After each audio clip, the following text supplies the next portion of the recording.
सुप्रभात मित्रांनो, मी नीलिमा पटवर्धन आणि आपण सध्या वाचत आहोत मीनाक्षीताई देशमुख लिखित डॉक्टर आनंदीबाई जोशी यांच्यावरची लेखमाला. कालच्या पुढे सुरू करते. आनंदी थंडीनं गोरठली. खोकल्याची उबळ सुरू झाली. शिवाय मैत्रिणींनी केलेला आग्रह. आनंदी घराकडे वळली खरी, पण तिच्या नजरेसमोर गोपाळरावांचा क्रुद्ध चेहरा आला. फार भीती वाटली. कॉलेज बुडवून घरी राहायची कल्पना भयंकर वाटू लागली. ती भानावर आली. नवचैतन्य अंगात शिरलं. बेहोशीतच कॉलेजकडे निघाली. वर्ग सुरू झाला होता. त्या दिवशी प्रॅक्टिकल होतं. टेबलावर नग्न मानवी शरीराचा सांगाडा होता. शिक्षक मानवी अवयवांबद्दल माहिती देत होते, पण आज तिला काहीच कळत नव्हतं. पोटात कसं तरीच होऊ लागलं. अंगात कमालीचा अशक्तपणा जाणवू लागला. मग तिच्या लक्षात आलं, आपल्याला भूक लागली आहे. काल रात्री जेवलोच नाही. आज सकाळी पण काही घेतलं नाही. अंगात थंडी शिरली आहे. तास संपला. अभिचं लक्ष आनंदीकडे गेलं. आनंदीचा चेहरा पांढरा फटक्क पडला होता. खोकल्याची उबळ येत होती. नाक सारखं गळत होतं. अभि तिच्याजवळ येऊन म्हणाली, अगं तू घरी जाणार होतीस ना? नाही गेले. अभ्यास बुडाला असताना. अगं पण तुझी तब्येत बरी दिसत नाही. मला काही होत नाही. देहाला विकार व्हायचेच, त्याचं काय कौतुक. पुढच्या तासाला लेक्चर होतं. अभि आनंदीजवळच बसली. आनंदी लिहिण्यात गर्क होती आणि अभिच्या डोक्यात विचार चालू होते. आपली पणजी हिंदू होती. तिचा आणि हिचा काही संबंध असेल का? आपला रक्तगट एकमेकांशी मिळत जुळत असेल का? खोकला आवरत आनंदी लिहित होती. अभि मात्र नुसतीच तिच्याकडे बघत होती. तास संपला. लंचची सुट्टी झाली. दोघी बाहेर आल्या. आनंदीनं तिचं डोकं गरगरायला लागल्याचं सांगितलं. चक्कर येईल असं तिला वाटत होतं. अभिनं घोडागाडी थांबवली. म्हणाली, आनंदी तू आता माझ्याकडे चल. तिथे खा पी. दुपारी कॉलेजला आपण यायचं नाही. आनंदी नको म्हणाली. अभि म्हणाली, हे खाण्याचे निर्बंध सोडून दे. फुकट मरशील. अभि मला खरंच माफ कर. मी मांसाहार जेवत नाही. अभिनं बराच आग्रह केला, पण व्यर्थ. आनंदी ज्या लँडलेडीकडे जेवण घेते ते घर एका फरलांगावरच होतं. अभिनं तिला घेऊन घोडागाडीतून लँडलेडीकडे जायचं ठरवलं. गाडीत बऱ्याच गप्पा झाल्या. मग आनंदी अजिजीनं अभिचा हात हातात घेऊन म्हणाली, हे रागावू नकोस गं. अगं हे हजारो वर्षांचे परंपरेचे रूढीचे ओझे मानेवर बसलेलं असतं. ते इतक्या सहजासहजी नष्ट होत नाही. मी सांगते ते तुझ्या लक्षात यायचं नाही. अगं मी ओझ्याखाली वाकली आहे. गाडी लँडलेडीच्या घराजवळ थांबली. आनंदी खाली उतरली. तिचं घर दुसऱ्या मजल्यावर होतं. जिन्याच्या 10-15 पायऱ्या चढतानाच आनंदीला धाप लागली. शरीर गळून गेल्यासारखं वाटलं. एक एक पाऊल उचलणं जड झालं. दाराची घंटा वाजवून ती आत गेली. टेबलाभोवती 2 खुर्च्या होत्या. लँडलेडीची मुलगी तिची वाट पाहत होती. दोघी जेवायला बसल्या. आनंदीसमोर अर्धीवटी सूप, ब्रेडचे 2-3 तुकडे आणि मागून थोडासा भात, एवढंच होतं. एमी आनंदीच्या आधी भरपूर जेवून घ्यायची आणि आनंदीसमोर कमी जेवायचं नाटक करायची. उद्देश हा की आनंदीनं कमी जेवावं. गोळाभर अन्न देखील आपल्याला नीट मिळत नाही याची खंत वाटायची. आनंदी उठली. भरलं माझं पोट. एमीचं हे रोजचंच होतं. आनंदी पुरेपूर पैसे देऊनही पोटभर जेवायला मिळत नव्हतं तिला. आणि एमीचा हेतू साध्य होत होता. आनंदी जायला निघाली तोच तिला कसं तरी व्हायला लागलं. हातपाय थरथरायला लागले. डोळ्यापुढे अंधारी आली. कसा बसा तोल सावरत ती खुर्चीवर येऊन बसली. एमी म्हणाली, काय झालं गं? तुला बरं नाही का? आईला हाक मारावी म्हणून खिडकी उघडली तर रस्त्याच्या कडेला गाडी उभी दिसली. अभि उतरताना पाहून एमीला बरं वाटलं. तिनं दार उघडलं. अभि वर येताच एमीनं आनंदीबद्दल सांगितलं. अभि झपाट्यानं आत आली. खुर्चीत मान टाकून बसलेल्या आनंदीचे दोन्ही हात घट्ट धरले. आनंदीच्या अंगात बराच ताप चढला होता. आबीनं आधार देऊन खाली आणलं, गाडीतून तिच्या खोलीवर आणलं. आबी सारी रात्र आनंदीची शुश्रूषा करत थोपटत बसली होती. 8-10 दिवस आनंदीचे तापात गेले. अशक्तपणा खूप आला होता. उठण्या बसण्याची ताकद नव्हती. आबी आणि कॉलेजच्या मुली येत शुश्रूषा करत. ताप उतरला होता, पण अशक्तपणा अतिशय होता. तरी आनंदी कॉलेजात जाऊ लागली. अभ्यासाच्या वेळी कसं तरी मन एकाग्र होई. इतर वेळी भलते सलते विचार येत असत. तिनं मनाला आवर घातला. परीक्षा जवळ आली होती.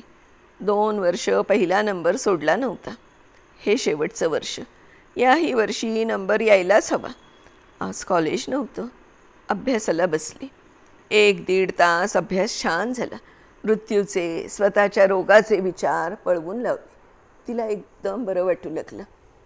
असं कसं आत्ताच मृत्यू येईल आपल्याला?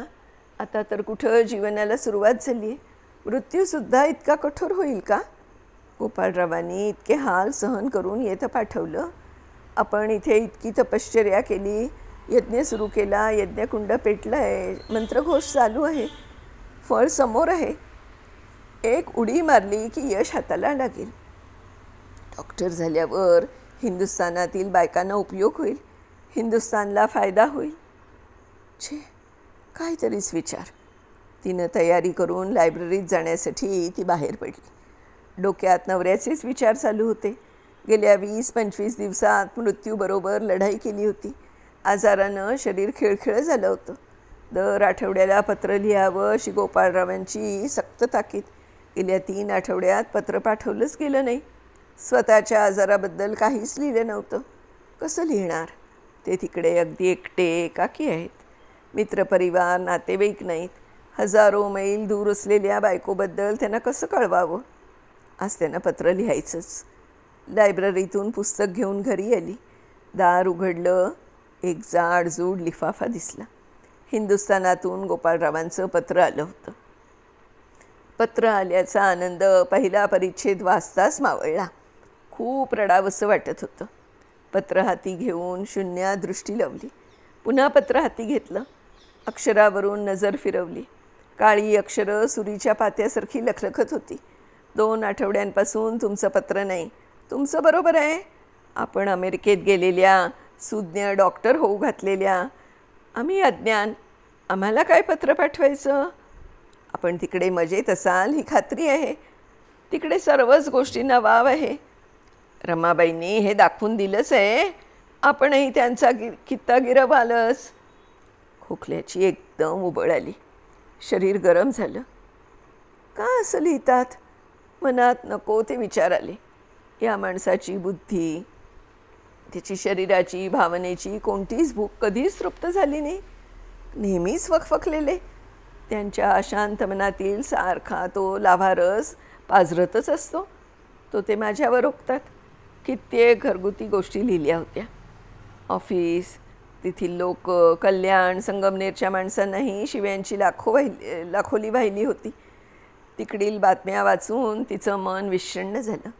दुःखानं भरून आलं. नवऱ्याबद्दल कणव दाटून आली. खरोखरच ते एकटे होते. त्यांचा ज्वालाग्राही स्वभाव, तिरसट मनोवृत्तीला समजून घेणं, सामावून घेणं कोणालाही शक्य नव्हतं. मन सुन्न झालं. पुढे वाचू लागली. आणखी हिंदुस्थानातील लोकांना शिव्या घातल्या. पुढे लिहिले, तू अमेरिकेत गेलेलीच आहेस. मीही तिकडेच येतो. आपण तिथे स्थायिक होऊ. इथे टाचा घाशीत बसून मरण्यापेक्षा तिकडे आनंदात जीवन घालवणं बरं. पहिल्या परिषदेत केलेल्या जखमातून अजून रक्त ठिपकत होतं. दुसरा परिच्छेद वाचून दुःख झालं. तिसऱ्या परिच्छेदाचं हसू आलं. कसं आहे यांचा स्वभाव कळतच नाही. ती गंभीर झाली. अमेरिकेत स्थायिक व्हायचं म्हणतात. चांगलं खरबरीत उत्तर लिहावंसं वाटलं. पण पुन्हा विचार केला, यांच्यासारख्या माणसावर काहीच उपयोग होणार नाही याचा. न लिहिलेलंच बरं. तिनं लिहिलं, इकडे राहून कदाचित समाधान, श्रीमंती लाभेलही, परंतु आपले खरे कोट्यावधी बांधव दारिद्र्यात, अज्ञानात खितपत सडत राहतील. आपल्या हातून आपल्या देशी बांधवांचं भलं व्हावंसं वाटतं. म्हणूनच इकडे कायम राहायची कल्पना मला पसंत नाही. असं लिहिल्यावर तिला बरं वाटलं. गोपाळरावांच्या विचारातील विसंगती स्पष्टपणे सांगितल्याने तिचं समाधान वाटलं. पुन्हा लिहायला सुरुवात केली. तुम्हाला सोडून 2 वर्ष होत आली. कधी एकदा तुम्हाला भेटेलच झालं आहे. अमेरिकेला येणं कसं शक्य आहे? इथे कामधंदा नोकरी मिळणं फारच कठीण आहे. तुमच्या म्हणण्याप्रमाणे संस्कृत शिकवण्यात कोणालाच गम्य नाही. पोट कसं भरणार? मला एक कल्पना सुचली. बघा पटते का? आपण अमेरिकेशी काही व्यापारधंदा करण्याचा विचार का नाही करीत? अमेरिकेत चहा खूप लागतो. तो सारा चहा चीनहून येतो. अमेरिकेचे हल्ली चीनशी बिनसत चाललं आहे. आपण प्रयत्न केला तर. पुढे लिहिले, इथे गॅदरिंगमध्ये जेवताना प्रत्येक मुलीनं स्वतःच्या ताटापुढे आपल्या देशाचं निशाण लावायचं ठरवलं. आपल्या हिंदुस्थानचं निशाण कोणतं? Union jack. हे काही आपल्या भारताचं निशाण नाही. मला वाटतं जरी पटका लावावा. पुढच्या वेळेस जरी पटका निशाण पाठवावं. मागच्या महिन्यात मला 20वं पूर्ण झालं. आपण विचारलं वाढदिवसाचं काय देऊ? आपण विचारलं यातच मला सगळं मिळालं. आपण मला सर्वच दिलं आहे. आणखी काय देणार? काहीही पाठवू नका आणि खर्चात पडू नका. मंत्र संपवताना लिहिलं, आपण इकडे येण्याचा तूर्त विचार करू नये. खर्च फार होईल, हालही होतील. तिकडची नोकरी कशीही असली तरी कायमस्वरूपी आहे. तीच धरून राहावं. पुढच्या वर्षी माझी परीक्षा झाल्यावर नोकरी सोडता येईल. पत्र बंद करून ती पोस्टात टाकून आली. रात्री खूप वेळ अभ्यास करत राहिली. आज तब्येतीला आराम होता. खोकलाही कमी होता. अभ्यास जोरात चालला होता. तब्येतीचं रडगाणं चालूच होतं. अंगात बारीक ताप असे, खोकलाही सोबतीला होताच. डॉक्टरांनी पूर्ण विश्रांती घ्यायला सांगितलं, पण शक्य नव्हतं. अभ्यास आणि प्रकृतीची जणू शर्यत लागली होती. परीक्षा पास होणं आवश्यक होतं. गोपाळरावांचं पत्र दर आठवड्याला येतच होतं. वेडीवाकडी, रागाची, प्रेमाची, कुत्सित विचार भरलेली. प्रकृतीप्रमाणे पत्रांनीही अभ्यासाशी शर्यत लावली होती. त्यांचे कधीही कशंही पत्र आलं तरी जुजबी उत्तर द्यायचं तिनं ठरवलं. दिवस चालले होते. मैत्रिणी अबिला आणि इतर मैत्रिणींना पण फार काळजी वाटायची. तिनं आपल्याकडे येण्याचा खूप आग्रह केला, पण आनंदीनं आपली धुराने भरलेली खोली काही सोडली नाही. लढाई चालू होती. सगळीकडूनच प्रतिकूलता. तरी जय मिळवायलाच हवा. गोपाळरावांच्या विक्षिप्त मजकुराच्या पत्राने मनावर परिणाम होऊ द्यायचा नाही. एकाग्रता भंग होऊ द्यायची नाही, अशी धडपड चालू होती. पूर्वी ऋषीमुनींच्या यज्ञयागात राक्षस विघ्न आणत, तरी ते मार्ग काढून यज्ञ पूर्ण करीत असत ना, तसंच अभ्यासाचं आहे. परीक्षेला फक्त 6 महिने राहिले. तयारी उत्तम झाली. ताप, खोकला, अंगवळणी पडला होता. यशाची पूर्ण खात्री मात्र होती. त्या दिवशी दुपारी एक मोठं ऑपरेशन बघायला जायचं होतं. 3 तास ऑपरेशन चाललं. डॉक्टरांनी पोटातील अचूक जागा शोधून ट्यूमर काढलं. बाईला जीवदान दिल्याचा आनंद डॉक्टरांच्या चेहऱ्यावर विलसला. ऑपरेशन संपल्यावर सगळ्या विद्यार्थ्यांनी म्हणजे बाहेर आले ते सगळेजण. ते जेवायला लँडलेडीकडे आली तर उशीर झाल्यामुळे सगळं संपलं होतं. एमीनं तिच्यावर मेहरबानी म्हणून 1 प्याला दूध आणि ब्रेडचे 2-4 तुकडे दिले. तिनं त्यावरच समाधान मानलं. पैसे देऊनही पोटभर जेवण मिळत नव्हतं. रोज 2ही वेळेला अर्धपोटी राहावं लागत होतं. मन खंतावलं होतं. सगळंच नकोसं झालं होतं. मोठा प्रलय व्हावा आणि त्यात सर्व भस्म व्हावं. आपल्या वाट्याला आलेला हा सगळा त्रास, वंचना एका क्षणात संपून जावी असं वाटत होतं. जीव भयंकर दमला होता. मंडळी, ह्याच्या पुढचा भाग आपण उद्या वाचूया. तर तोपर्यंत मी निलिमा पटवर्धन आपली रजा घेते आणि मीनाक्षीताईंचे पुन्हा एकदा आभार मानते. धन्यवाद.